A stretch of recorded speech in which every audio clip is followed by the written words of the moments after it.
நின்னவாறும் இருந்தவாறும் கிடந்தவாறும் நினைப்பரியன ஒன்னலா உருவாய் அருவாய நின் மாயங்கள் நின்னு நின்னு நினைகின்றேன் உன்னை எங்கனம் நினைகிற்பன் பாவியேற்கு ஒன்று நன்குறையாய் உலகமுண்ட ஒன்சுடரே. இந்த பாசுரம் நம்மாழ்வார் பகவானை பார்த்து பாடக்கூடியது. ஆழ்வாருக்கு பகவானுடைய ஒவ்வொரு நிலையுமே மிகவும் ஆகர்ஷகமாக ஈர்க்கக்கூடியதாக இருக்கிறது. நமக்கு ஒரு குழந்தையினிடத்தில் பல பொம்மைகளை காட்டினோம் என்றால் ஒரு பொம்மையை பார்த்தவுடனே இந்த வண்ணம் அழகாக இருக்கிறதேன்னு ஈர்ப்பு ஏற்படும். சட்டென்று மற்றொரு பொம்மையில் ஒலி எழுந்ததென்றால், சத்தம் கேட்டதென்றால் அதை ஆச்சரியத்தோடு பார்க்கும். மற்றொரு பொம்மை அதை சுத்தி விட்டோம் என்றால் தானாக இயங்கிற்றென்றால் அதில் ஒரு ஈர்ப்பு ஏற்படும். இப்படி எதை பார்ப்பதென்று தெரியாமல் குழந்தை மாற்றி மாற்றி ஆச்சரியத்தோடு பார்க்கும் அல்லவா? அதைப்போல் ஆழ்வாருக்கும் பகவானுடைய வெவ்வேறு நிலைகளை பார்க்கும் பொழுது எதை பார்ப்பது எதை விடுவது என்றே தெரியவில்லை. நின்றவாறும் இருந்தவாறும் கிடந்தவாறும் நினைப்பரியன. பகவானே, உன்னுடைய நின்ற அழகும் சரி, நீ அமர்ந்திருக்கக்கூடிய நிலையும் சரி, நீ நடந்து செல்லக்கூடிய அழகும் சரி, அல்லது நீ சயனித்து இருக்கக்கூடிய சீர்மையும் சரி, இது எதையுமே என்னால் நினைக்கவே முடியவில்லை. நினைப்பு அரியன. பகவானுடைய அழகு, அவனுடைய வடிவத்தை இந்தந்த ஒவ்வொரு அமைப்பிலும் என்னால் நினைத்து கூட பார்க்க முடியவில்லை. நின்று நின்று நினைகின்றேன் உன்னை எங்கனம் நினைகிற்பன். உன்னை தொடர்ந்து நினைப்பதற்கு கூட என்னிடத்தில் பாக்கியமில்லை, அதற்கான திண்மை இல்லை. பகவானை நினைத்த உடனே ஆழ்வாருக்கு மனசெல்லாம் உருகி போகிறதாம். அவனை கண்டவுடனே ஆழ்வாருக்கு கைகால்கள் விளங்காமல் போகின்றன. என்ன செய்வதென்று தெரியாமல் திகைத்து போகிறார். இப்படி ஒவ்வொரு நிலையுமே என்னை ஈர்க்கிறது என்று ஆழ்வார் பாடுகிறார். இப்படி 4 நிலைகள், நின்ற நிலை, இருந்த நிலை, கிடந்த நிலை, நடந்த நிலை என்று 4 நிலைகளை பற்றி ஆழ்வார் பாடுகிறாரே. இதை பெரியோர்கள் வர்ணிக்கும் பொழுது அவதாரங்களில் வைத்து சொல்லதும் உண்டு. இப்ப நின்றது, இருந்தது, கிடந்தது, நடந்தது என்றால் ராமனை பற்றி ஆழ்வார் சொல்லுகிறார் என்று சில ஆச்சாரியர்கள் கூறுகிறார்கள். ராமன் நின்று கொண்டிருந்தார், லங்கையினுடைய வாசலில் முற்றுகையிட்டு அந்த லங்கையை வெல்வதற்காக தயாராக நின்று கொண்டிருந்தார். ராமன் அமர்ந்திருந்தார், சித்திரகூட்டத்தில் பரதன் வருவதற்கு காத்திருந்தார். அதே போல கிடந்திருந்தது, திருப்புல்லாணியில் சமுத்திரராஜனிடத்துல சரணாகதி போன்றி 3 நாட்கள் கிடந்திருந்தாரே, அதை கிடந்ததுன்னு கொள்ளலாம்.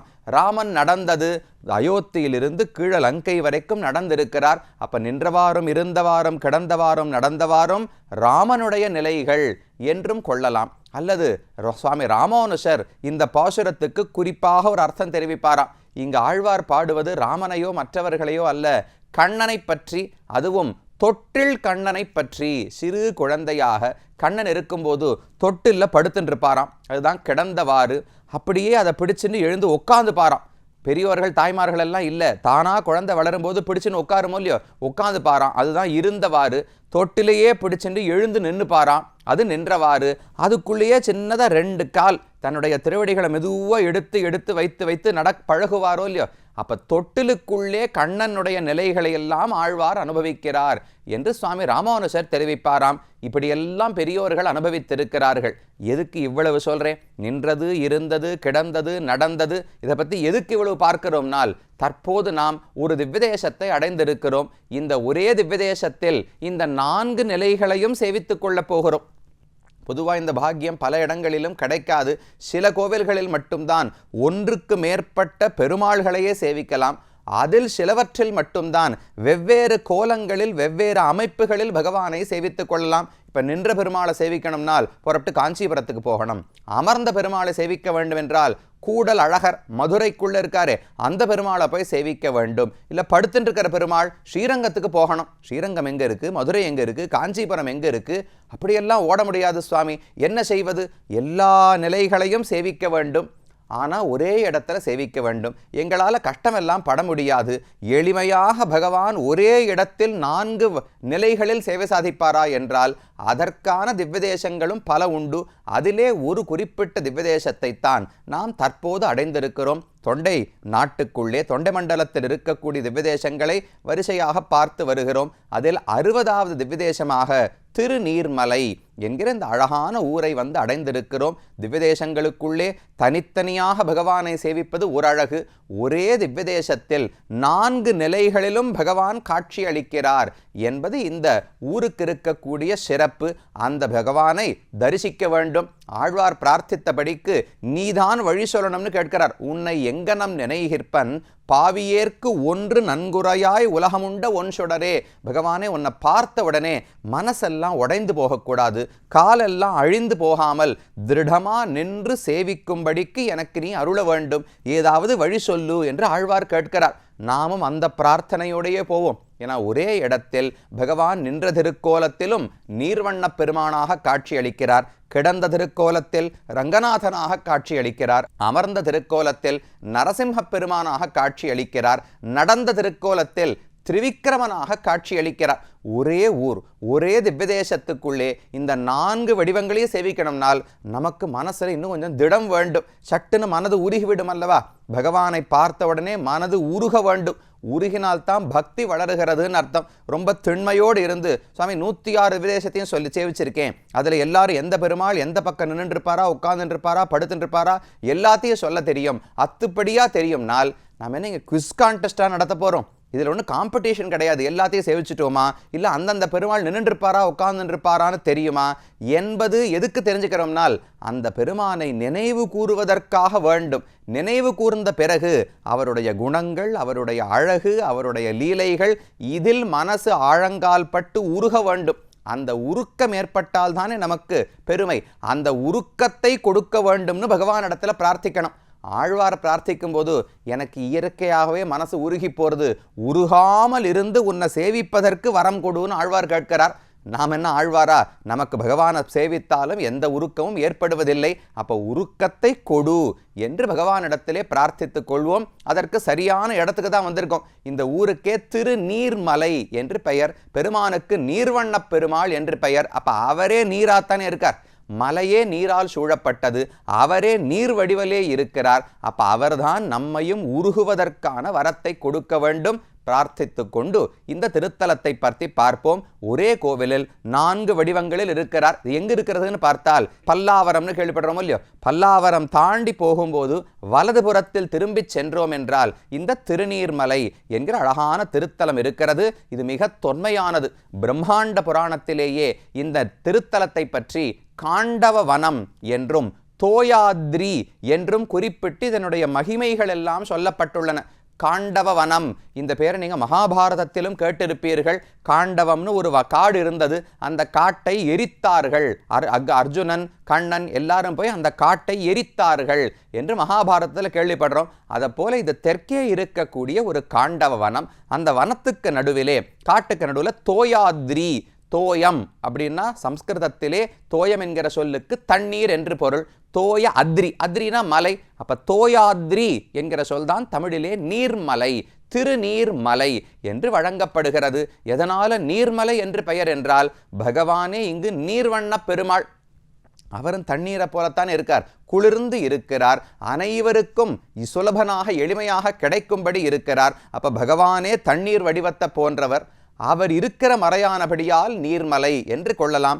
நீராலே சூழப்பட்ட நல்ல செழிப்போடு இருக்கக்கூடிய பிரதேசம், அதனால நீர்மலை என்று கொள்ளலாம். அந்த நீர்மலையிலே 4 வடிவங்களோடு பகவான் காட்சி அளிக்கிறார். முன்னொரு காலத்தில் பல ரிஷிகளும் இந்த இடத்திலே காண்டவ வனத்திலே கூடி 6 மாதங்களுக்கு தவம் செய்தார்களாம். அவர்களுடைய தவத்தின் பயனாக பகவான் வந்து இங்கு தோன்றி 3 வடிவங்களிலே காட்சி கொடுத்தார். முதல்ல நரசிம்மர், திரிவிக்கிரமன், ரங்கநாதர், இந்த 3 வடிவங்களிலும் முதலிலே ரிஷிகளுக்கு பகவான் காட்சி அளித்தார். இது முதலில் நடந்த கதை.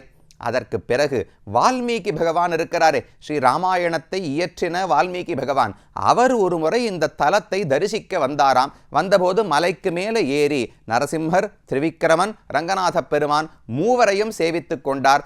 அங்கிருந்து கீழே இறங்கி புறப்பட்டு செல்ல வேண்டும். ஆனால் என்னமோ மனதில் திருப்தி ஏற்படவே இல்லை. 3 பெருமாள்களை சேவித்து விட்டோம், ஆனால் இன்னும் ஏதோ குறை மனதில் இருந்தது. என்ன குறைனால், இன்னும் ராமனை தரிசிக்க முடியவில்லையே. அவருக்கு ராமனிடத்தில் தனி ஈடுபாடு. ராமனுக்காகவே இவ்வேற்பட்ட காவியத்தை இயற்றினவர். ராமன்தான் மனிதர்களுக்குள் தேவர்களுக்குள் உத்தமன், அவனைப்பு நிகராக ஒருவர் கிடையாது என்கிற எண்ணம் வால்மீகிக்கு. அப்ப ராமனை தரிசிக்க வேண்டும் என்று திடீரென்று ஆசை பிறந்தது. அங்கிருக்கிற பெருமானிடத்தில் பிரார்த்தித்தார். பெருமாள் எல்லாம் கூடி பேசின்றாளாம். இந்த நரசிம்மர் இருக்கார், திருவிக்கிரமன் இருக்கார், அதுக்கு மேலே ரங்கநாத பெருமாள் இருக்கார், பக்கத்தில் தாயார் ரங்கநாத பெருமானுக்கான தாயார் மகாலட்சுமி தாயார் இருக்கிறாள். இவர்களெல்லாம் கூடி பேசிக்கொண்டார்களாம். ஆதிசேஷன், கருடன் எல்லாரும் பேசிக்கொண்டு, சரி இந்த வால்மீகி பகவானுக்கு அவர் ஆசைப்பட்டபடி ராமனாகவே காட்சி கொடுத்து விடுவோம் என்று முடிவு செய்து, அப்பதான் மலைக்கு கீழே ஒரு பெருமானாக காட்சி கொடுக்கிறார். இப்போ கீழே நீர்வண்ண பெருமாள் இருக்கிறாரே, அந்த இடத்தில் ராமனாகவே காட்சி கொடுத்தாராம். இந்த கோவிலில் 2 கோவில்கள் உள்ளன. திருநீன்மலை திவ்யதேசத்தில் கீழே மலைக்கு கீழே ஒரு கோயில் இருக்கு. அங்கிருந்து தோயாதிரி படிக்கட்டுகளை ஏறி போனோம்னா மேலே ஒரு கோயில் இருக்கிறது. மேலே 3 சன்னதிகள், நரசிம்மர், ரங்கநாதர், திரிவிக்கிரமன். கீழே ஒரு சன்னதி, நீர்வண்ண பெருமாள் அங்கு எழுந்தருளி இருக்கிறார். அந்த கீழே இருக்கும் கோவிலில் தான் ராமனாகவே பகவான் காட்சி கொடுத்தாராம். ரங்கநாத பெருமானே ராமனாக காட்சி கொடுத்தார். அங்கிருந்த மகாலட்சுமி தாயாரே சீதையாக காட்சி கொடுத்தாள். அங்கேயே ஆதிசேஷன், மலைக்கு மேலே இருக்கிற கோயிலில் ஆதிசேஷன், கருடன் எல்லாரும் சந்நிதிகளிலே இருக்கிறார்கள். அந்த ஆதிசேஷனே லக்ஷ்மணனாக வந்து காட்சி கொடுத்தார். பகவானுடைய சங்க சக்கரங்கள் 2ம் தான் பரதனாகவும் சத்ருக்னாகவும் காட்சி கொடுத்தன. விஸ்வக்சேனர் சுக்ரீவனாக காட்சி கொடுத்தார். கருடனே வந்து ஹனுமானாக காட்சி கொடுத்தாராம். இப்படி தன்னுடைய தொண்டர்களோடு கூட பகவானே இங்கு ராமனாக காட்சி அளித்தபடியால் இங்கு 4 நிலைகளிலே நீர்வண்ண பெருமாளே ராமனாக காட்சி அளித்திருக்கிறார். இப்படி 4 பெருமாள்கள் இங்கு எழுந்தருளி இருக்கிறார்கள் என்று ஸ்தல புராணம் கூறுகிறது. அவரவர்களுக்கு ஏற்றபடி தீர்த்தங்கள் உண்டு. மொத்தம் 4 பெருமாள்கள், 4 சன்னதிகள்னு சொன்னால் அவரவர்களுக்கு ஒரு புஷ்கரணி இருக்க வேண்டும் இல்லையோ. இந்த சுத்தி மலையை சுற்றி நாம் பார்த்தோம் என்றால், மலைக்கு மேலே ஏறி விட்டு சுற்றி பார்த்தோம்னா ரொம்ப அழகான காட்சிகள். இப்போதும் அந்த இடம் என்னதான் நகரத்துக்கு அருகில் இருந்தாலும் திருநீர்மலையை சுற்றி இருக்கிற இடம் பச்சை பசேல்னு செழிப்போடு தான் இருக்கிறது. ரொம்ப பெரிய கட்டடங்கள், அடுக்குமாடிகள் அப்படின்னு எல்லாம் இன்னும் வளரவில்லை. அப்படியே இருக்க வேண்டும் என்று பிரார்த்தித்துக் கொள்வோம். மேலிருந்து பார்த்தோம்னா தீர்த்தங்கள் தெரியும். மேல க்ஷீர புஷ்கரணி, காருண்ய புஷ்கரணி, சித்த புஷ்கரணி, ஸ்வர்ண புஷ்கரணி என்று 4 புஷ்கரணிகள் கண்ணில் படுகின்றன. அதில் க்ஷீர புஷ்கரணி என்பது ரங்கநாத பெருமானுக்கான புஷ்கரணி. அவரே பார்க்கடல்ல படுத்துன்றவர் தானே, அவர் தானே இங்கு வந்து ரங்கநாதனாக சயனித்திருக்கிறார். அப்ப பால், க்ஷீரம் என்றால் பால் என்று பொருள். அப்ப க்ஷீர புஷ்கரணி, பாலாலே ஆன புஷ்கரணி ரங்கநாத பெருமானுக்கானது. அடுத்தது காருண்ய புஷ்கரணி என்றது திரிவிக்கிரமனுக்கானது. திரிவிக்கிரம பெருமாள் தானே கருணையை காட்டினார். தன்னுடைய பக்தன் தவறே செய்திருந்தாலும், தன்னை விட்டு வேறு ஒரு பொருளை பிரார்த்தித்தாலும் பக்தனிடம் இருந்த கருணையாலே தான் ஒரு பிரம்மச்சாரியாக, பெரிய கிரகஸ்தர், கல்யாணமானவர் தானே பகவான். யாராவது கிரகஸ்தன் பிரம்மச்சாரின்னு வேஷம் போட்டு கொண்டு வருவார்களா? அதை போல பகவான் ஏற்றுக்கொண்டார். தாம் பிச்சை எடுத்து பழக்கமே கிடையாது, ஆனால் இந்திரனுக்காக பிக்ஷை எடுக்கும் தாழ்வையும் ஏற்றுக்கொண்டார். இதெல்லாம் கருணையினுடைய வெளிப்பாடு தானே. அப்ப திரிவிக்கிரம பெருமானுக்காக காருண்ய புஷ்கரணி, அடுத்தது நரசிம்ம பெருமானுக்காக சித்த புஷ்கரணி. சித்தன், அவரை யாரும் இதை போல உண்டாக்க முடியாது. இப்படிப்பட்ட நிலையில் பகவான் தான் என்றும் இருக்கிறார். அவரை ஒருத்தர் உண்டாக்க முடியுமா? தான் சித்தன், எப்போதும் தயாராக இருக்கிறார். பக்தனை ரட்சிப்பதற்கு தயாரா தூணுக்குள் இருந்தாரோ இல்லையோ, அதனால சித்த புஷ்கரணி அவருக்கு. கடைசியா ஸ்வர்ண புஷ்கரணி இருப்பது நீர்வண்ண பெருமாளுக்கு.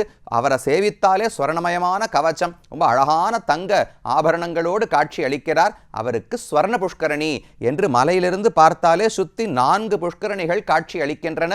இதற்கு நடுவில் தான் 4 வடிவங்களோடு பகவான் சேவை சாதிக்கிறார். இது ஸ்தலத்தினுடைய புராணம், ஸ்தலத்தினுடைய அமைப்பு. இனி ஒவ்வொரு சந்நிதியாக போய் அங்கு பகவான் எப்படி எழுந்தருளி இருக்கிறார் என்று விரிவாக பார்ப்போம்.